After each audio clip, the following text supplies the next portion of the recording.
ভগবানকে নিবেদন করে দিন সবকিছু।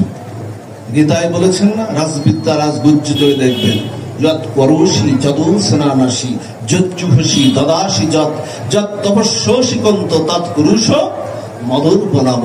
ভগবান কি বলছেন, তুমি যাহা কিছু করো, যাহা কিছু হোম করো, যজ্ঞ করো, তপস্যা করো, যাহা কিছু খাও, হ্যাঁ, সকলেই আমাকে অর্পণ করে দাও। ব্রজবাসীরা যেমন করত, ব্রজবাসীরা কি করত, দরজাটা খুলে রাখতো, দরজা দিত না, গোপালকে আহ্বান করত।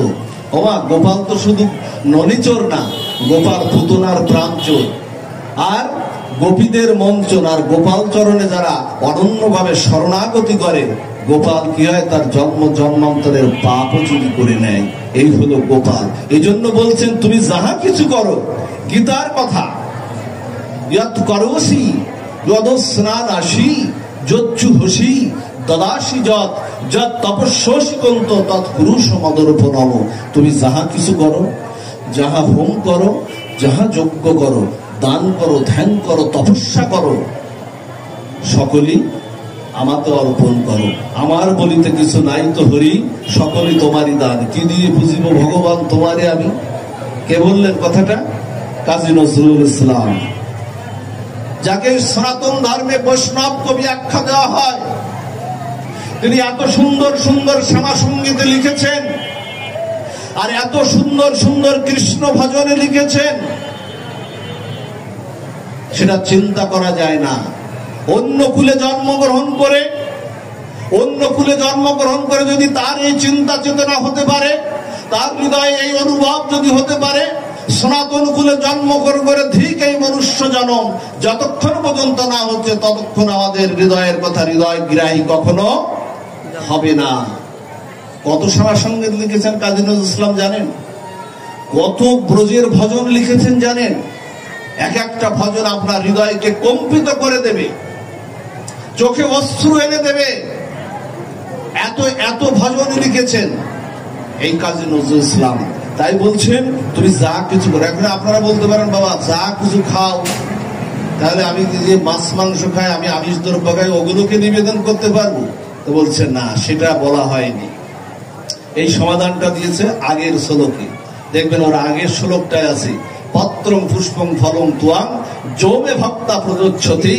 বলছে, কেউ যদি পত্র পুষ্প ফলমূল মিষ্টান্ন দ্রব্যাদি আমাকে তুলসী পত্র দিয়ে ভক্তি সহকারে আমাকে যদি মনের সেই আরতি দিয়ে, মনের সেই নিষ্ঠা দিয়ে ভক্তি সহকারে নিবেদন করে, আমি সেই ভক্তের ভক্তি অর্ঘ আমি গ্রহণ করে নেই। এই জন্য গোবিন্দ আপনার ওই ফলমূল দ্রব্যের তিনি ভিখারি না, আপনার ভিতরের অন্তরের অন্তরস্থল থেকে ভক্তিটার ভিখারি গোবিন্দ। কতটুকু প্রেম আপনার দেখেছি। ওমা, আপনাদের মনে আছে না, বৃন্দাবনে ভাগবতের দশম স্কন্ধের একটা লীলা শ্রবণ করুন। শ্রীধাম বৃন্দাবনে এক চণ্ডালিনী মা ছিলেন, তার স্বামী অসুস্থ, পঙ্গু, অসুস্থ বা বনের কিছু ফলমূল বিক্রি করে জীবিকা নির্বাহ করতেন, আর গোবিন্দ সেবা করতে পারতেন না। চণ্ডালিনী মা তো অসুস্থ, স্বামী পঙ্গু, গোবিন্দ সেবার তার সময় ছিল না। কিন্তু ব্রজে তার জন্ম হয়েছে, বৃন্দাবনে তার জন্ম হয়েছে, ব্রজে জন্ম হয়েছে। উনি কাঁদতেন আর বলতেন, হে প্রভু, তোমার সেবা করার সুযোগ তো আমার হলো না। প্রতিদিন সকালে আমাকে ফল নিয়ে বেরোতে হয়, তোমার সেবা করতে পারলাম না। কিন্তু তোমার সেবা যারা করে এই ব্রজবাসী, তাদের দুয়ারে দুয়ারে আমি ফলগুলো নিয়ে উপস্থিত হয়ে যাই। তুমি সেই কৃপাটা আমাকে করো। একদিন কি করছেন জানেন মা? একদিন ব্রজের পথে, গোকুলের পথ দিয়ে যাচ্ছেন। বুড়িমা বলছেন, ফল নেবে গো, ফল নেবে গো। হ্যাঁ, কেউ ফল নেবে গো। আজকে কি করছে, আর মা যশোদা বাৎসল্য প্রেমময় লীলায় গোপালকে আজকে ধান শুকাতে দিয়েছেন। ছেলে তো বলছে, গোপালে ধানগুলো নাড়লাম, তুই পাহারা দে। গোপালকে একটা লাঠি দিয়ে পাহারা দিতে, বিশ্বেশ্বর ভগবান তাকে আজকে ধান পাহারা দিতে। মা যশোদা বলেছেন, তুই এই ধানগুলো, আমরা যেমন বলি না আমাদের সন্তানকে, এই তুই এইগুলো দেখিস। আজকে ভগবান বাৎসল্য লীলায় আজকে মা যশোদা সে ধান উঠানে পাহারা দিচ্ছে, আর ওই পাশ দিয়ে যাচ্ছে। বুড়িমা পাশ দিয়ে যাচ্ছে, ফল নেবে গো, ফল নেবে গো। গোপাল না আস্তে আস্তে হাঁটি হাঁটি পা পা করে না গোকুলে সেই নন্দ মহারাজের সেই বাড়ির গেটের সামনে বলছে যে নিজে নিজে ভাবছে যে অনন্ত বিশ্বব্রহ্মাণ্ডের ফল তো আমি গ্রহণ করি, এ আবার কোন ফল দেবে? বলছে এ আবার কোন ফল দেবে আমাকে? তখন দেখে কি বুড়িমা ঝুড়িতে করে নিয়ে না ফলগুলো নিয়ে যাচ্ছে। তখন না গোপাল বলছে কি, বুড়িমা আমি তোমার কাছে হাত পাতবো, তুমি আমায় যদি একটা ফল দাও না, তোমার জীবনের মতো জন্মান্তরের মতো তোমার আর কোনোদিন ফল বিক্রি করা লাগবে, আর কোনোদিন লাগবে না জীবনের তরে, তুমি যদি আমায় সেবা দিতে পারো, আমায় যদি ফল দিতে পারো। এই বলে না গেটের দুয়ারে গিয়ে সিংহ দুয়ারের সামনে গিয়ে না বুড়িমা যাচ্ছে। বুড়িমা গেলে না গোপাল না বুড়িমার সামনে সেই দিব্য মূরতি জ্যোতি নিয়ে উপস্থিত হয়েছে। বুড়িমা না হঠাৎ করে তাকিয়ে বুড়িমা দিব্য জ্যোতিতে উদ্ভাসিত হয়েছে, আর ভাবছে এই কি সে আমার প্রাণের ধ্যানের দেবতা, এই কি সে আমার তপস্যার দেবতা।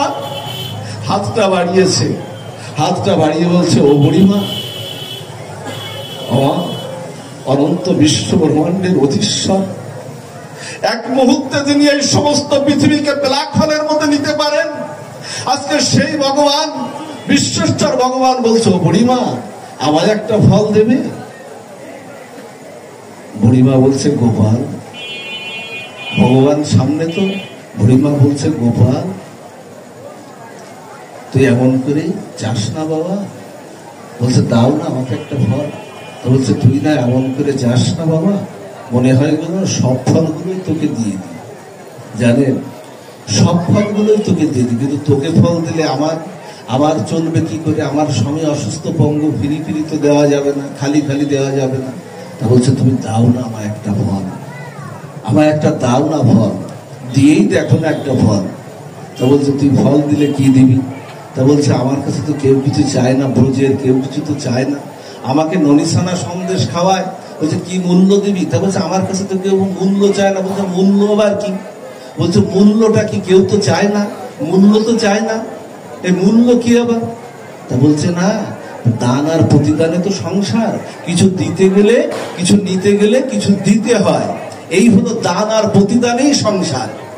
এখন বলছে, কি দিবি তুই? বলছে, তুই আগে ফল দাও। তা বলছে, তুই এমন করে চাস না বাবা, নে তুই একটা ফল চাইছিস, তোকে দিলাম একটা ফল। বুড়িমাকে বলছে, ও বুড়িমা, তুমি ওভাবে দেবে কেন আমাকে তো ওভাবে দেয় না কেউ, তুমি ওভাবে দেবে কেন? দিতে যদি হয় আমাকে একটু তেমন করেই দাও, আমায় একটু কোলে বসাও, কোলে বসিয়ে না আমার শ্রীবদনে ফলটা তুলে দাও, আমার মা যেভাবে আমাকে দেয়। ওমা, বুড়িমা কেঁদে ফেলেছে, গোপাল তুই রাজাধিরাজ, তুই নন্দ মহারাজের সন্তান, তুই বসবি আমার কোলে। আর বাবা, এই কাপুরটাই তো ধুলো বালিতে জমে গেছে রে বাবা, এই কাপুর, তুই রাজাধিরাজ পুত্র, রাজপুত্র তুই, এই কাপুরটায় তো তোর শ্রীঅঙ্গ লাগানো যাবে না। তুমি বসাও না বুড়িমা, তুমি বসাও। আজকে ভগবান দেখো সমস্ত কর্মফল নেওয়ার জন্য আজকে বুড়িমার কোলে বসে না, বুড়িমার কোলে বসে ফল আস্বাদন করছেন। বুড়িমা গোপালের সেবা করছেন। আর ভগবানের যখন কেউ সেবা করে তখন তার অষ্টসাত্ত্বিক, তার ভাববিকার হয়ে যায়। অষ্টশ্বেত, বুলত্ব, কম্প, অশ্রু, এই ভাবগুলো তার বিকার হয়ে যায়। বুড়িমা ভগবানের সেবা করছে, অষ্টসাত্ত্বিক ভাববিকারে সমস্ত এক স্বর্গীয় আনন্দে মুখরিত হয়েছে। ফল খাওয়া শেষ হলে না বুড়িমাকে বলছে, ও বুড়িমা, আমি আনন্দ পেয়েছি, তুমি পেয়েছো তো? আমি আনন্দ পেয়েছি, তুমি পেয়েছো তো? কিন্তু আমায় কি যে দাও না, তোমাকে কি দিই বলো তো? বলছে, আমায় যে কিছু দেয় না আমি তাকে খালি হাতে ফেরাই না। কথাটা আমার মনে রাখবেন, গোবিন্দকে দিলে না কখনো সেটা কম পড়ে না। শ্রী মন্দিরের জন্য আপনি দেবেন না, এখানে এই মন্দিরটা উন্নয়নের জন্য যদি কেউ 500 টাকা দান করে না, গোবিন্দ বলছেন আমি তাকে খালি হাতে ফেরাই না, আমি ওটা অনন্ত গুণ করে আরো 1000 গুণ করে আমি তার কাছে ওটা ফেরত দিয়ে দেই। এই জন্য ভগবানের কোনো দান বৃথা যায় না। তোমাকে কি দিই বলো তো, আমার তো দেওয়ার কিছু নাই। তখন বুড়িমান আর কেউ চাইতে পারছে না, কিন্তু মা যশোদা যে ধান শুকাতে দিয়েছিল না, ওই ধানই এক মুষ্টি করে আনতে গিয়ে বুড়িমাকে ওই ধানটা দেবে, এক মুষ্টি করে আনতে গিয়ে ছোট তো আগুলের ভাগ দিয়ে না ধানগুলো পড়তে পড়তে দুটো একটা ধান ওই আগুলের ফাঁকে বেঁধে আছে, ওই বুড়িমার ঝুড়িতে তুলে দিল। আমায় যে কিছু দেয় আমি খালি হাতে ফেরাই না। ওই দুলিতে তুলে দিল, তুলে যখন দিয়ে বুড়িমা তখন চলে যাচ্ছে, বুড়িমা তখন ঝুড়িটা মাথায় করে নিয়ে না বুড়িমা চলেছে, কিন্তু গোপালের দিক থেকে আর মুখটা ফেরাতে, বদনটা ফেরাতে পারছে না, কারণ ভগবানের সেবা করেছে তো। ওমা কৃষ্ণ বলরাম যখন রিঙ্গন ক্রিয়া করত, গাভীগুলোকে তখন গোয়াল থেকে আর বের করা যেত না। কৃষ্ণ বলরামের কোন অমৃত আস্বাদন নরলীলা দেখে গাভীগুলো আর যেতে চাইতো না, আর ওরা কেঁদে কেঁদে বলতো, ওরা যখন নন্দ মহারাজ জোর করে টানাটানি করতো, গাভীগুলো সাবালি ধবালি গাভীগুলো ওখানে বসে পড়তো, আর বসে পড়লে ওদের বান হতে দুগ্ধ খরণ হয়ে মাটিতে পড়তো, আর ওরা কেঁদে কেঁদে বলতো, হে গোবিন্দ, এই মাটিতেই তো তুমি হাঁটবে প্রভু, এই মাটিতেই তো তোমার ওই রাঙা কোমল চরণ দুটি পড়বে, ওই চরণ কোমল দুটি যাতে একটু নরম মাটিতে পারে তার জন্য দুধ দিয়ে আমি কর্দমাক্ত করে দিলাম, তুমি মনের আনন্দে হামাগুড়ি ক্রিয়া করো। গাভীগুলো গোবিন্দের সেবা করছে, মা আমাদের হলো না।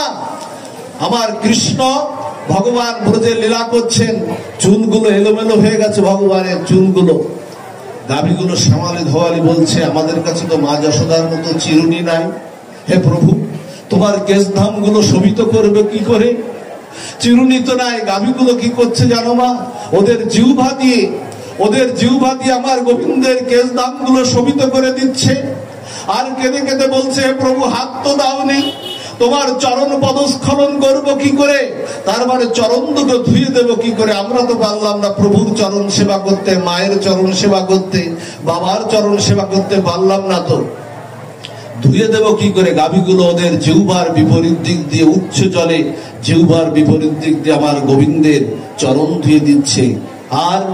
আর কি করছে, গোবিন্দ ব্রজধামে ক্লান্ত হয়েছে, আজকে ওদের লেজ গুচ্ছ দিয়ে আজকে চামরের বাতাস বইয়ে দিচ্ছে। আই বলছে ওদের স্বাদ হলো গোবিন্দের সেবা করার, কিন্তু আমাদের হলো না।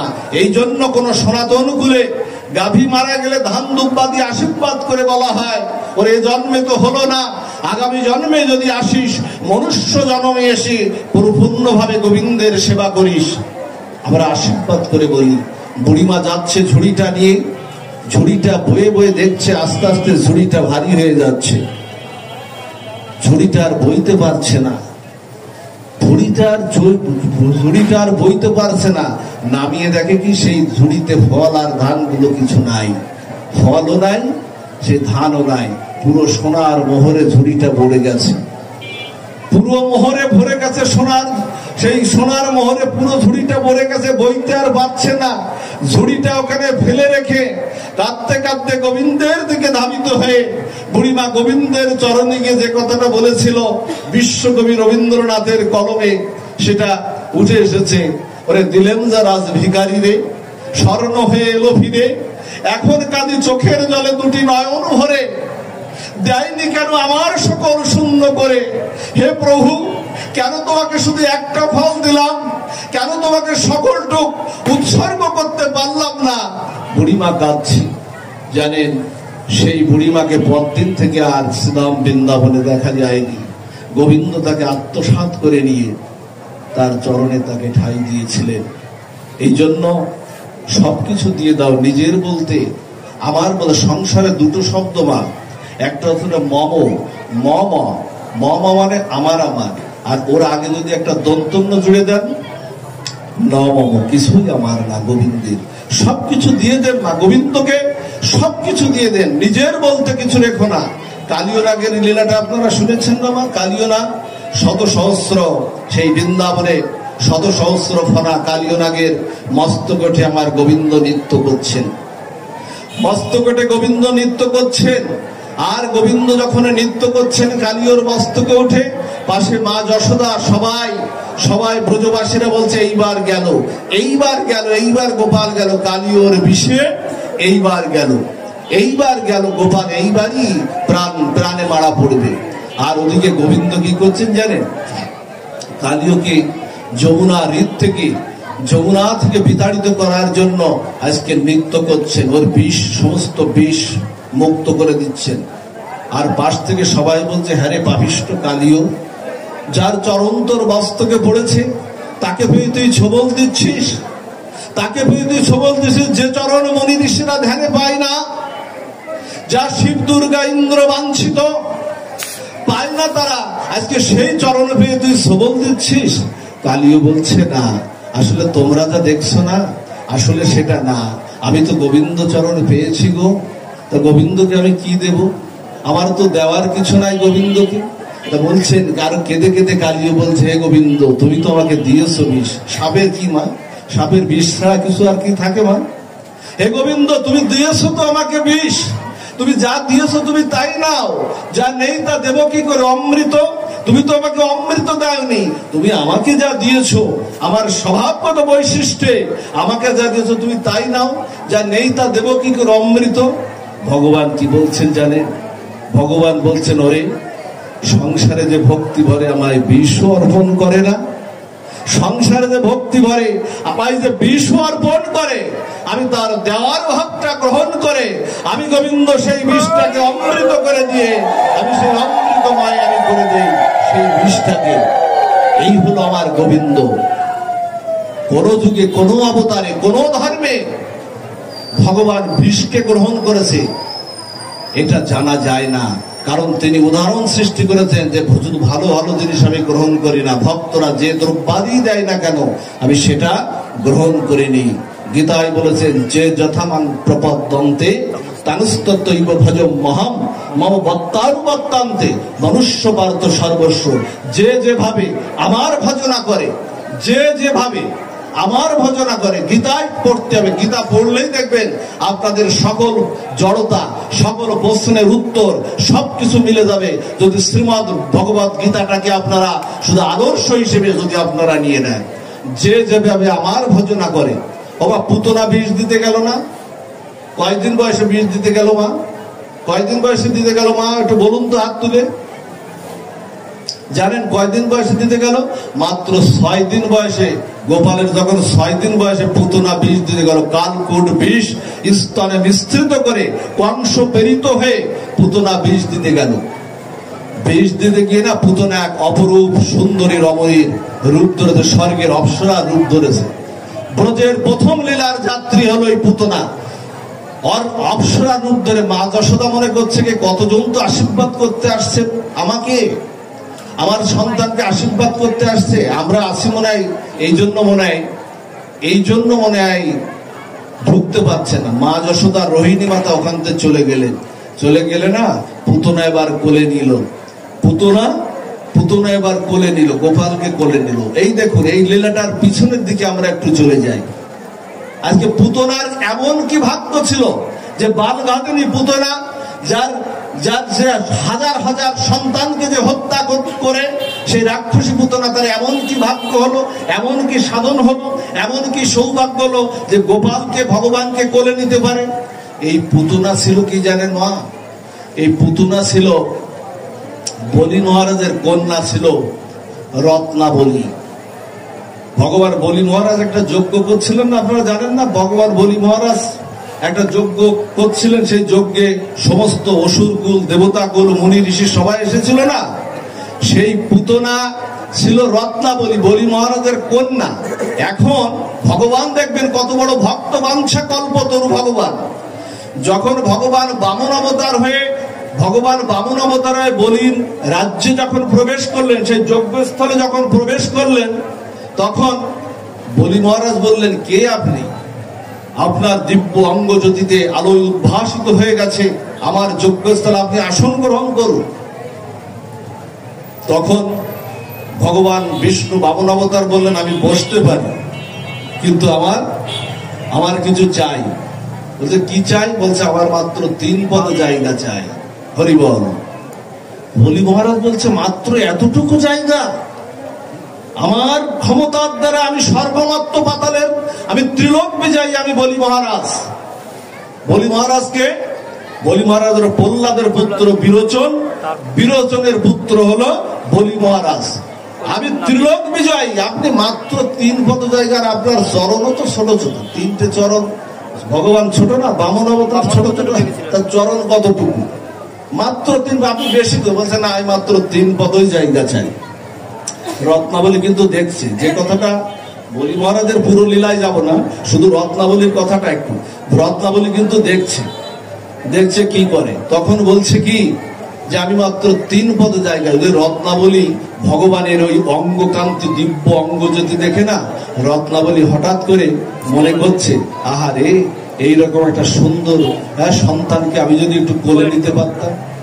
আমাদের অনেকে মনে হয় না, ভালো ভালো সন্তান দেখলে আমাদের একটু কোলে নিতে ইচ্ছে করে না। আজকে রত্নাবলীর এরকম মনে হচ্ছে এইরকম একটা সন্তানকে যদি একটু কোলে নিতে পারতাম। অন্তর্যামী ভগবান বলছেন তথাস্তু, তোমার ওই আশাটা পূর্ণ হবে, তথাস্তু পূর্ণ হবে, আমি দেব তোমাকে সেই সুযোগটা। এইবার ওই যে 3 পদ জায়গা নিয়ে সবকিছু দখল করে নিলেন না ভগবান 3 চরণ দিয়ে। নাভি কমলের একটা চরণ আর 2 চরণ দিয়ে সবকিছু তো দখল করে নিলেন। ওই লীলাটা যাচ্ছে না, ওটা আবার একটা বড় লীলা। 3 চরণ দিয়ে যখন সবকিছুকে দখল করে নিলেন, তখন ওই রত্নাবলী আবার কি বললো জানেন? বলছে যে তুই তো আমার বাবার সবকিছু দখল করে নিয়ে, তোর মতো সন্তানকে যদি বিষ খাইয়ে মারতে পারতাম। আমার প্রভু বললেন কি তোমার সে আশাটাও পূর্ণ হবে। প্রথমে কি বললেন যে তোকে কোলে নিতে যদি পারতাম, ভগবান বললেন তোর পূর্ণ হবে, সুযোগ করে দেব। আবার পরে বললেন তো তোকে বিষ খাইয়ে মারতে পারতাম, বলতো তোর সে আশাটাও পূর্ণ হবে।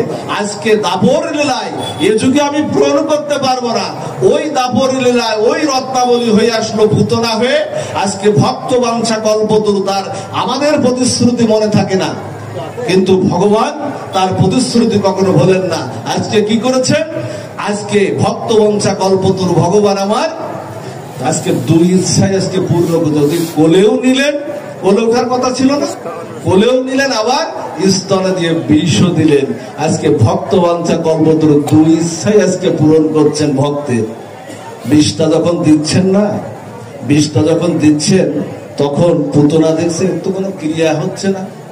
এই কালকুট বিষ তো স্পর্শ মাত্রেই নীলবর্ণ হয়ে যায়, একটা বিকার হয়ে সাথে সাথেই মৃত্যুবরণ করে। এর তো কোনো বিকার হচ্ছে না। ভগবান কি বলছেন জানে? পুতনা তোমার কি আছে আগে তুমি তাই দিয়ে নাও, দেখো আমি তোমাকে কি দিতে পারি। শুধু জায়গা খুঁজছে ভগবান, শুধু জায়গা খুঁজছে। পুতনা এমন পাপী, ওর জায়গাটা খুঁজছে যে কোন জায়গাটায় ওকে কৃপা করা যায়। পুতনার বিষ নিচ্ছে আর এদিক ওদিক ফালুক ফুলুক করে তাকিয়ে, গোপাল তাকিয়ে জায়গাটা খুঁজছে যে তুমি আমার ব্রজের প্রথম যাত্রী, 6 দিন বয়সে তুমি বিষ দিতেছো, তোমার জায়গাটা, তোমার কৃপা করার জায়গাটা, কৃপা করার একটা জায়গা লাগবে না? একটা পাত্র লাগবে না? আমার একটা পাত্র চাইতো। এখন জায়গাটা খুঁজছে, কোন জায়গাটায়? জায়গা খুঁজতে খুঁজতে একটা জিনিস দেখলো যে তুমি রাক্ষসীর রূপ পরিবর্তন করে, তুমি মন্ত্রের দ্বারা তুমি আমার মায়ের মতো করে, মায়ের বেশে তুমি আমাকে কোলে নিয়েছো। ওই মাতৃ, ওই ভাব, বাৎসল্য ভাব, ওই মাতৃভাব, ওই জায়গাটায় আমি তোমাকে কৃপা করব।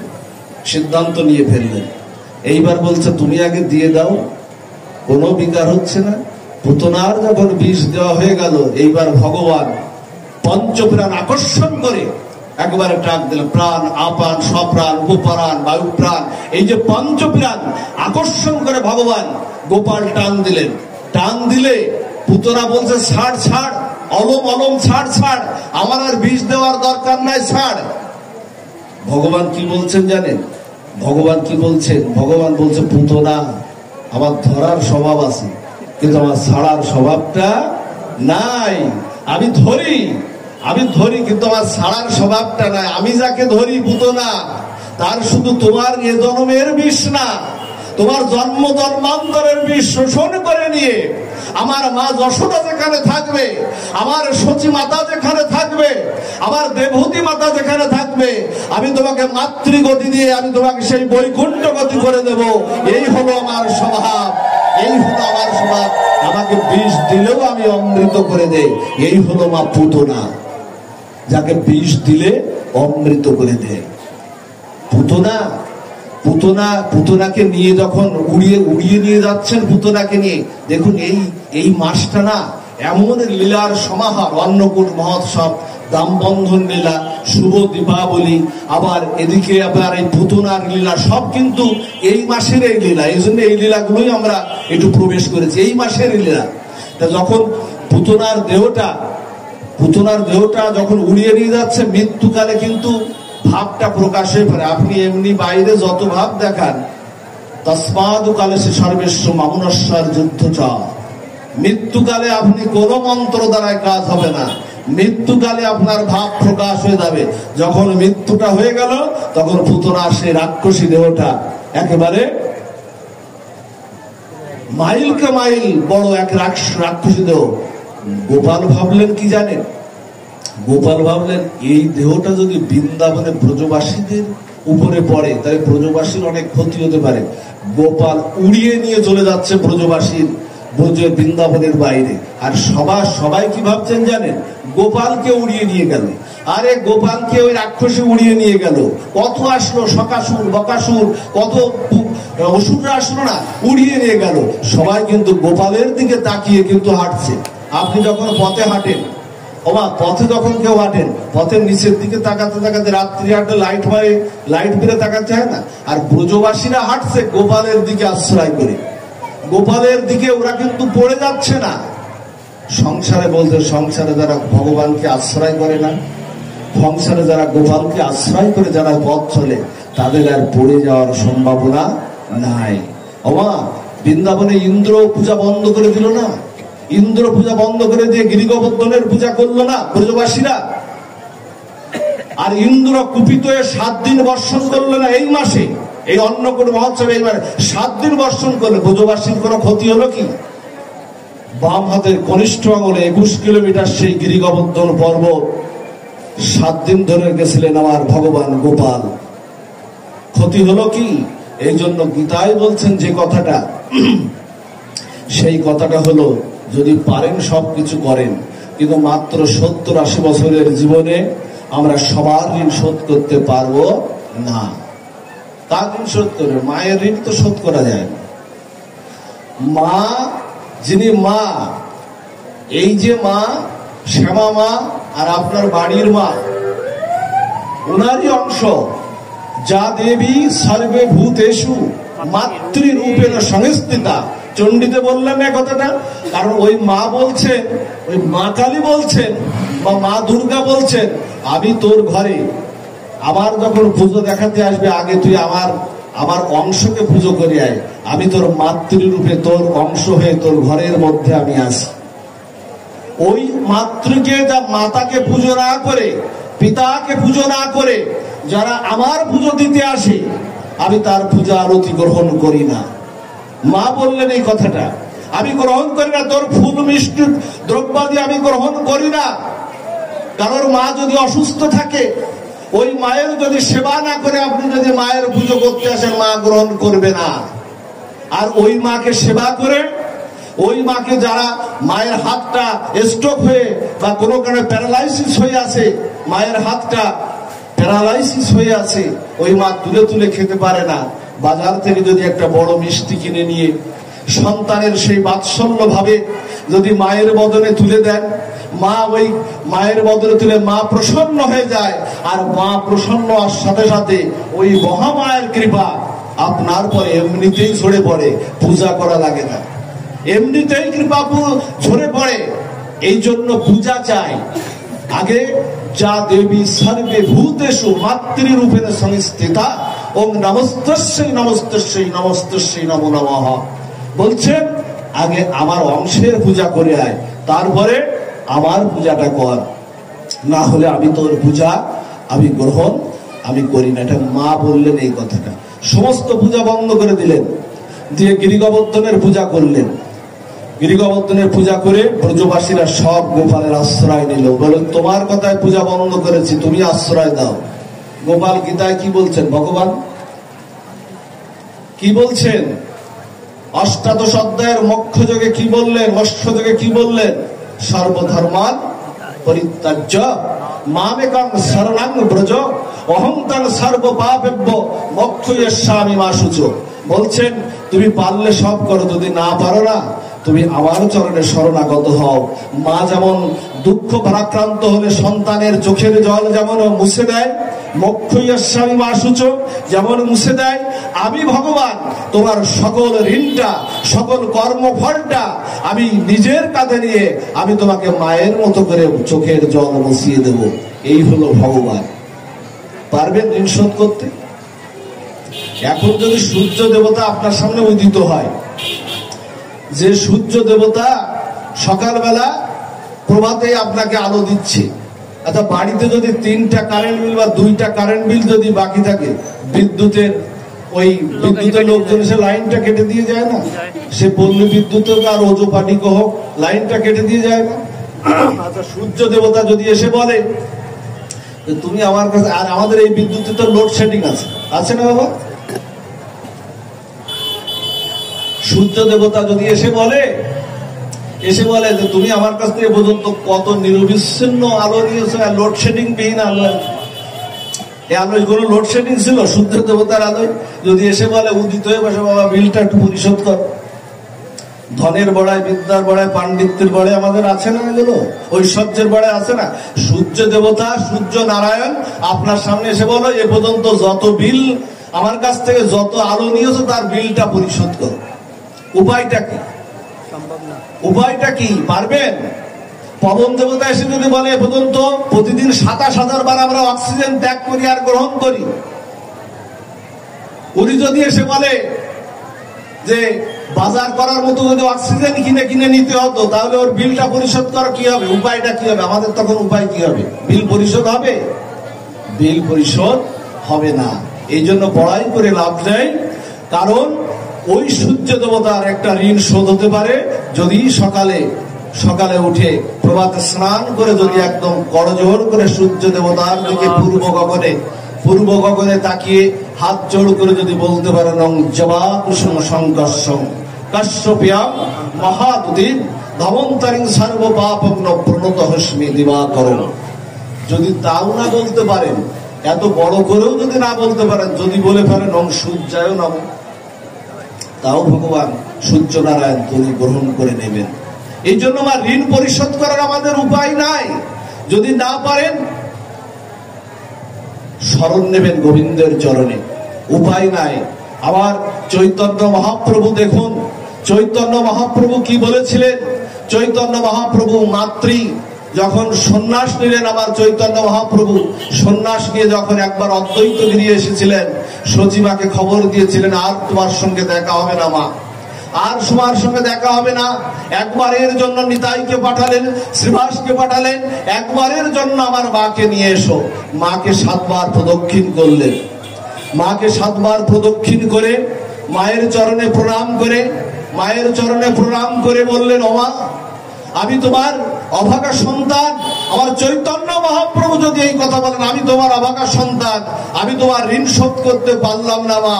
জগতের জন্য আমাকে শ্রীকৃষ্ণ চৈতন্য হতে হয়েছে, কিন্তু তোমার কাছে আমি সেই ছোট্ট নিমাই, তোমার কাছে ছোট্ট নিমাই।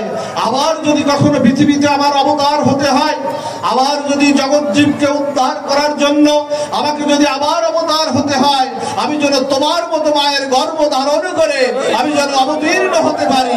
এই হলো চৈতন্য মহাপ্রভুর কথা, মায়ের ঋণের কথা চৈতন্য। তাহলে আমরা কি করে শোধ করব? আমরা শোধ করতে পারবো না।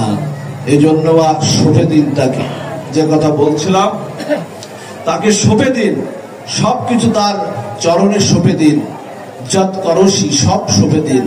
আর যে কথা বলছিলাম, এখানে শিব ঠাকুরের এখানে পীঠস্থান, আমি যখন এখান থেকে যাই, এইদিকে যখন যাই, আমি প্রণামটা করে যাই। দেবাদিদেব মহাদেব বৈষ্ণবের বন্দনা না করলে সে কখনো ভগবান পাবে না।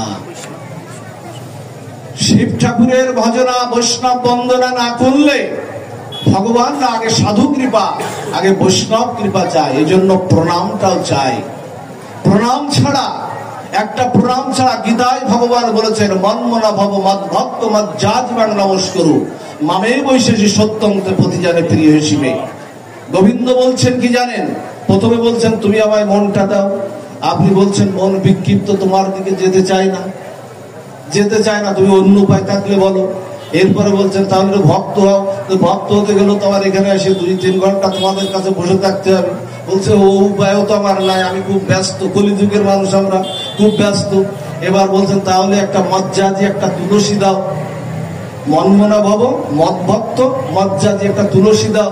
বলছে না, কখন সকাল উঠে স্বামীকে ব্যবসায় পাঠাতে হয়, চাকরিতে পাঠাতে হয়, স্কুলে পাঠাতে হয়, রান্না বান্না করতে হয়, কখন ঠাকুর ঘরে গিয়ে আমি স্নান আহ্নিক করে তিলক সেবা নিয়ে গলায় তুলসীর মালা দিয়ে ঘষে ঘষে কখন তোমার চরণে তুলসী দেবো? বলে ও উপায় আমার নাই, তুমি অন্য উপায় থাকলে তাই বলো। এইবার বলছেন তাহলে যদি ওটাও না পারো তাহলে মাং নমস্কার, একটা প্রণাম তো করতে পারো। তুমি যেখানেই যাও, বাজারে যাও, চাকরিতে যাও, ব্যবসায় যাও, বাণিজ্যে যাও, যেখানেই যাও, অন্ততপক্ষে তোমার, আমাদের এই মস্তকটা হলো অত্যন্ত উদ্যত অহংকারী মস্তক। না পারে গোবিন্দ চরণে নত হতে, না পারে সাধুগুরু বৈষ্ণব চরণে নত হতে। বলতে তোমার ওই উদ্যত অহংকারী মস্তকটা আমার চরণে নত করে বলো, হে গোবিন্দ আমি তোমার, আমি তোমার, আমি তোমাকে, আমি আত্মসাৎ। তোমার যদি অন্তকাল আসবে, আমাদের আসবে না, আমার অন্তকাল আসবে না, বেঁচে থাকবো আমরা সবসময়। গীতায় ভগবান তে কথা বলেছেন, গীতার 8ম অধ্যায় দেখবেন বলেছেন অন্তকালে মামেব শরণমুক্ত কলিবরম জপ্রয়াতি সমদ্ভাবম জাতিরাস্তোত্র সংশয় জংজংবাপি শরণাঙ্গ ভাবং ত্যাজদান্তি কলেবরম তং তমেবৈতিকন্ত সদা তদ্ভাব ভাবিত।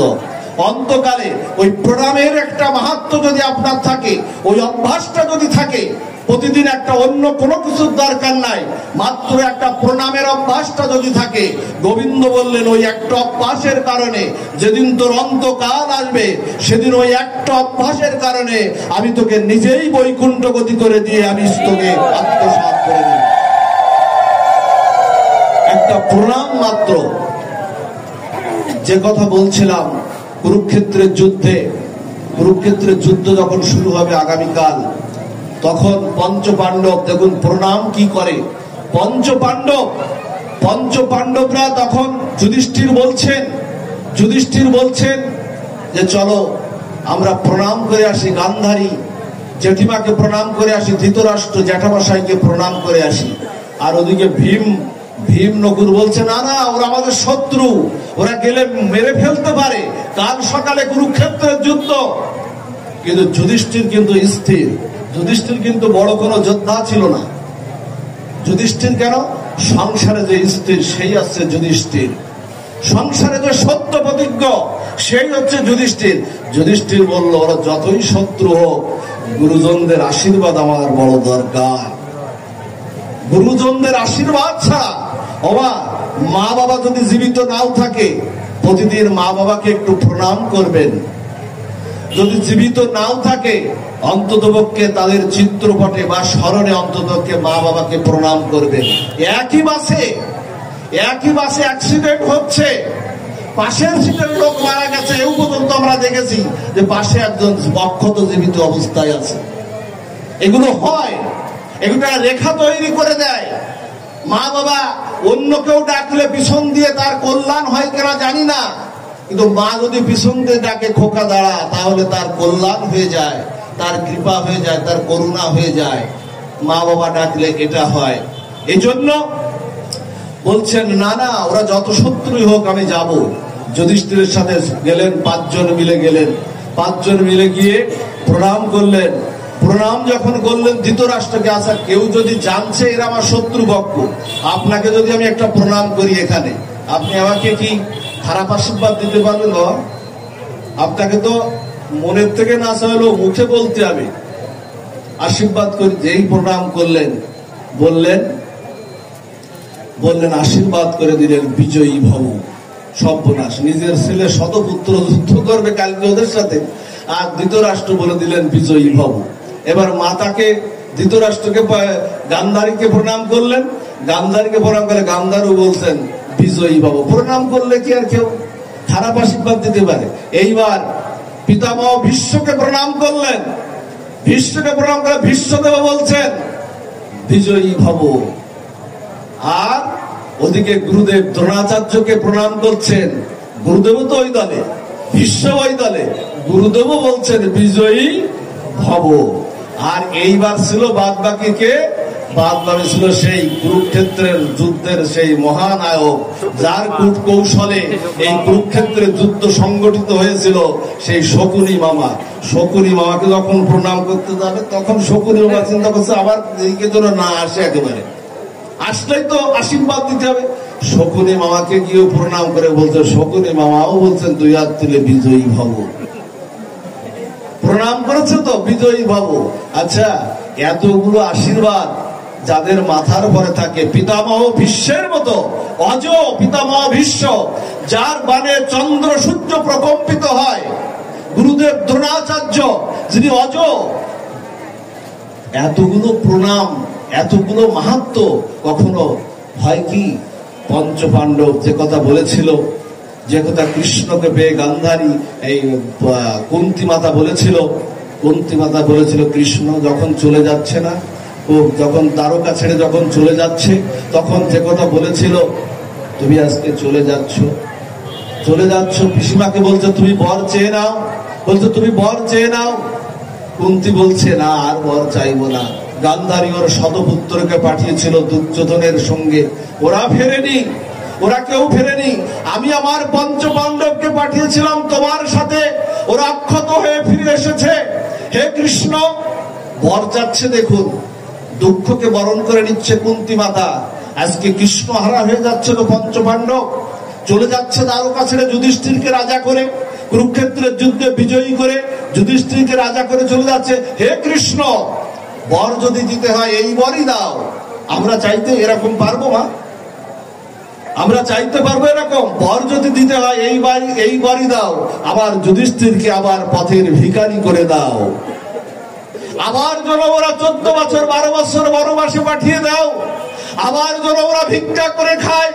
আবার যেন ওদেরকে যদুগৃহে পুড়িয়ে মারার ষড়যন্ত্র হয়। কারণ যে কৃষ্ণ তুমি ছিলে ছায়ার মতো, আজকে সুখের দিনে তুমি চলে যাচ্ছ, আজকে দুঃখের দিনে তুমি ছিলে আমার সন্তানদের কাছে কাছে ছায়ার মতো ছিলে।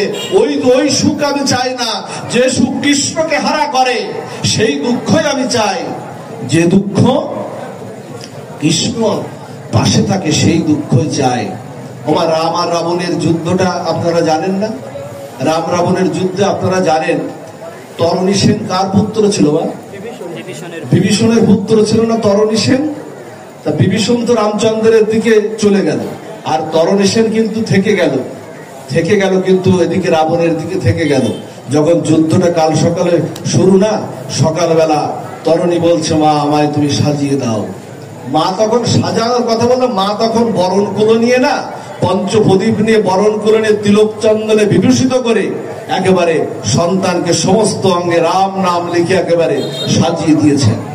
আজ আমার তরণী যুদ্ধে যাচ্ছে, প্রভুর সাথে যুদ্ধে যাচ্ছে, সাজিয়ে দিয়েছে তরণীকে।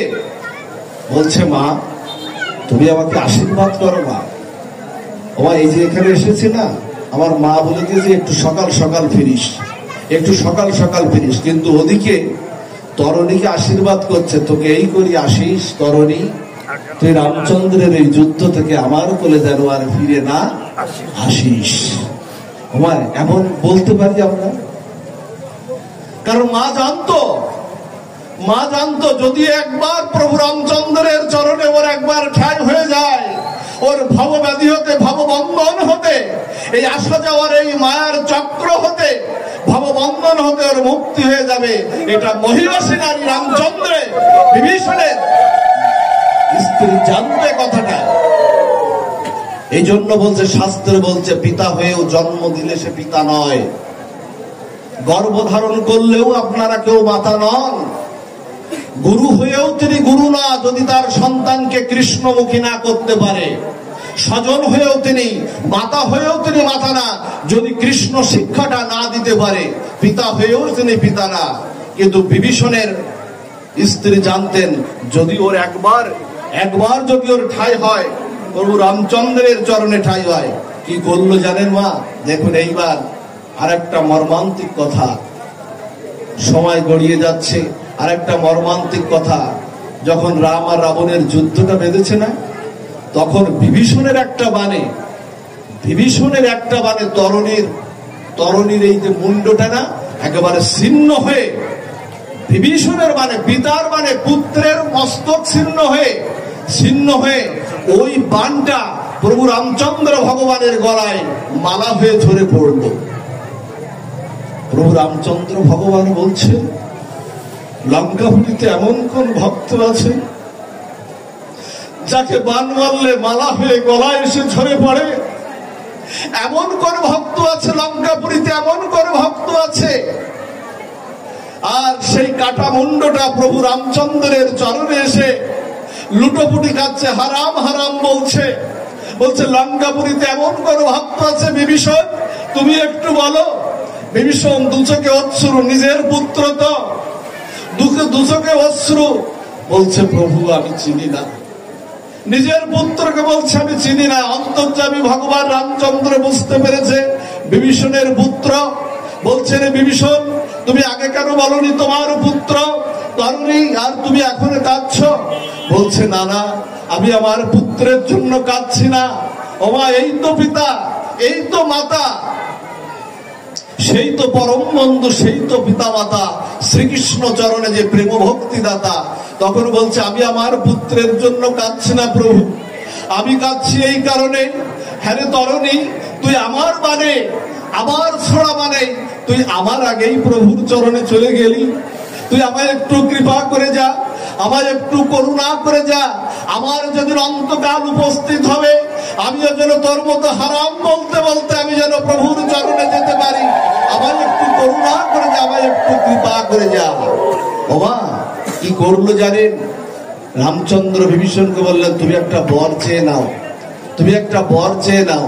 তা বলছে না প্রভু, যদি বর দিতে হয় তুমি এই বরই দাও। আমরা আরো কি বলতাম? আমার সন্তানকে ফিরিয়ে দাও, এ কথা তো বলতাম। বলছে বর যদি দিতে হয় তুমি এই বরই দাও। আমার বিভীষণকে আসছে দাপর লীলায়, তুমি যখন বৃন্দাবনে লীলা করতে আসবে, আমার বিভীষণকে তোমার নিত্য লীলায় একটু তোমার সখা করে দিও প্রভু। ওই বিভীষণ আসলো, ওই তরণী সেন আসলো এই দাপর লীলায় বৃন্দাবনে সুবল সখা হয়ে। মা, এই জন্য শিক্ষা দিতে হবে আমাদের, সেই শিক্ষাটা, গীতার শিক্ষাটা, সেই শিক্ষাটা আমাদের চাই। আর এই যে দেবাদিদেব মহাদেবের আপনারা এখানে উপাসনা করেন, আমি নিত্য দেখি এখানে ভগবানের ভজন হয়, বাবারা কয়েকজন আছেন সুন্দর কীর্তন করে। এটা একটা মহাবৈষ্ণব, বৈষ্ণব আঙা যথাসম্ভু। শিব ঠাকুর অল্পতে তুষ্ট, আমাদের এই দেবাদিদেব মহাদেব না একদম এত অল্পতে তুষ্ট, আর কোন ভগবান আমাদের নাই। যাকে একটা বেলপাতা আর একটু জল দিলেই ওম নমঃ শিবায়, ওম নমঃ শিবায় একে বললেই তুষ্ট। উনি কোনো বিচার করেন না, যার নাম হলো ভোলে বাবা, বিচার নেয় ওনার কাছে। এক অসুর ভজন করেছে, এক অসুর ভজন করছে, এক পায়ে দাঁড়িয়ে শিব ঠাকুরের ভজন করছে, ওম নমঃ শিবায়, নমঃ শিবায়, নমঃ শিবায় বলে ভজন করছে। ভজন করতে করতে শিব ঠাকুর একেবারে তার সামনে উপস্থিত। শিব ঠাকুর উপস্থিত হয়ে বলছে তুই আমার ভজন করছিস, কি চাস আমার কাছে? অসুর ভজন করছে, কিন্তু ওর উদ্দেশ্য কিন্তু ভালো না। এখন বলছে তুই কি চাস আমার কাছে? তা বলছে প্রভু, আপনি যখন আমার সাধনায় সন্তুষ্ট হয়েছেন, আমি যা চাইবো তাই দেবেন তো? শিব ঠাকুর বললেন তথাস্তু, তাই দেব। তা বলছে প্রভু, আমি যার মাথায় হাত দেবো সেজন্য সাথে সাথে ভস্ম হয়ে যায়। তার নাম ছিল বর্ষাসুর, সাথে সাথে যেন ভস্ম হয়ে যায়। শিব ঠাকুর বললেন তথাস্তু, বিচার না করে একেবারে ভস্মাসুর, একবারে তথাস্তু, তাই হবে। এখন ও বলছে প্রভু, বর তো দিলেন, তাই বরের কার্যক্রম বা ফল হলো কিনা, ফলটা ফললো কিনা তাই একটু পরীক্ষা করে দেখতে হবে। হরিবল। তাই এখানে তো আর কেউ নাই প্রভু, এখানে তো আর কেউ নাই, তাহলে উপায় কি? তাহলে আপনার মাথায় একটু হাত দিয়ে পরীক্ষা করে দেখি। সর্বনাশ, যার দেওয়া পরে শিব ঠাকুর এমনই আমাদের একজন ভগবান যে যার দেওয়া পরে তাকেই আজকে পরীক্ষা করার জন্য এইবার আর কি করবে, বর দিয়েছে ভস্ম হবে, এখন উনি দৌড়াচ্ছে, শিব ঠাকুর দৌড়াচ্ছে আর ওই অসুর পিছনে পিছনে দৌড়াচ্ছে। বৈকুণ্ঠপতি নারায়ণ দেখছেন কি মহাবিপদ, এই ঠাকুরকে নিয়ে এত আর পারা গেল না, ইনি যত্র তত্র ওম নমঃ শিবায় ওম নমঃ শিবায় বললেই একেবারে তুষ্ট, আর পারা যায় না এনাকে নিয়ে। তখন উনি করেছেন কি, উনি তো ত্রিগুণাত্মিক মায়ায় মোহিত, উনি হঠাৎ করে একজন সাধুর বেশ ধরে হাতে কুমণ্ডল নিয়ে ত্রিশূল নিয়ে হাতে নিয়ে উপস্থিত হয়েছেন। বলছে দাঁড়াও দাঁড়াও, তোমাদের এত দৌড়াদৌড়ি কেন? তা বলছে হ্যাঁ প্রভু আপনি, সাধু বাবা আপনি বিচার করুন। নারায়ণকে বলছে আপনি বিচার করুন। বলছে কি? তা বলছে এই যে আমার ঠাকুর আমাকে বর দিয়েছে, আমি যার মাথায় হাত দেবো সে যেন ভস্ম হয়ে যায়। হরিবল। তখন মায়ায় মোহিত, তো ভগবানের মায়ায় আমরা মোহিত। তখন বলছে শোনো, তা তোমার ঠাকুর তোমাকে বর দিয়েছে, যে বর দিয়েছে তার মাথায় কি হাত দেওয়া যায়? তাহলে উপকার স্বীকার করা হয়? তা তো হয় না। তার উপায় কি? তা বলছে তুমি তোমার নিজের মাথায় হাত দিলেই তো বুঝতে পারো, নিজের মাথায় হাত দিলেই তো বুঝতে পারো। হরিবল। তা বলছে তাও তো পারি।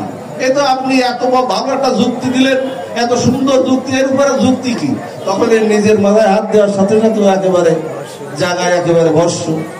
এই হলেন আমার দেবাদিদেব মহাদেব। অনেক লীলা আছে বাবা, আজকে বলার আর সময় নাই।